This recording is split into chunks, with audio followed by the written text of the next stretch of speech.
So Nara Smith says she's not a trad wife, and I honestly believe that that is how she sees herself.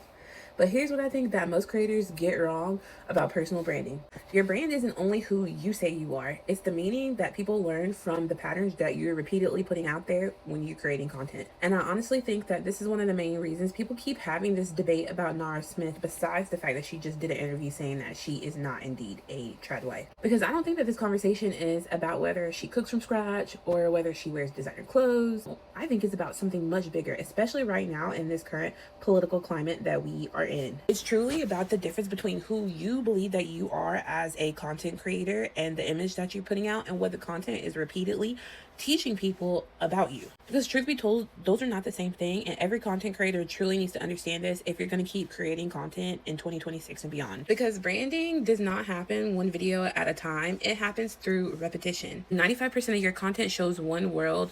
People will eventually give that world a name, whether you intend it to or not.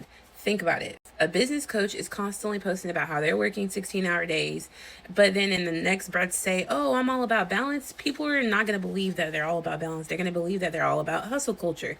Not because they're necessarily trying to misunderstand the person, but because that is how brains categorize information. I think that this is what's happening currently, or been happening with Nara Smith. She may not genuinely identify with the trad wife label, and in some aspects that deserves to be respected. But people in her audience and beyond don't believe it, because they've been watching her build a world for 6 years that includes handmade meals, a beautiful kitchen, the fashion, the young family, a soft-spoken, ethereal voice that gives a perfectly curated domestic life. And the thing is that those repeated visual symbols have cultural meaning. So when she says that's not who I am, but her audience is like, but okay, but you've been telling us this for the past, like, I don't know, 6-7 years.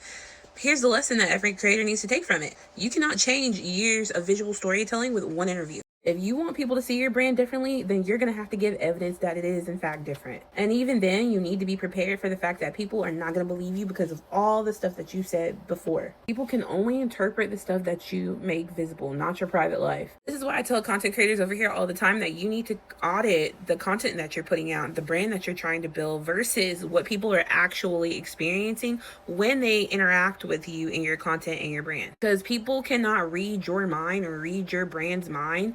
They are recognizing patterns. So if you want to know what your brand is communicating, you need to start asking yourself, what patterns am I currently putting out of my content that people are interpreting? Because that's usually the brand that they're remembering. If you're a creator, go look at your last 20 posts and think, if a complete stranger came across your page today, what would they think the brand is that you're building?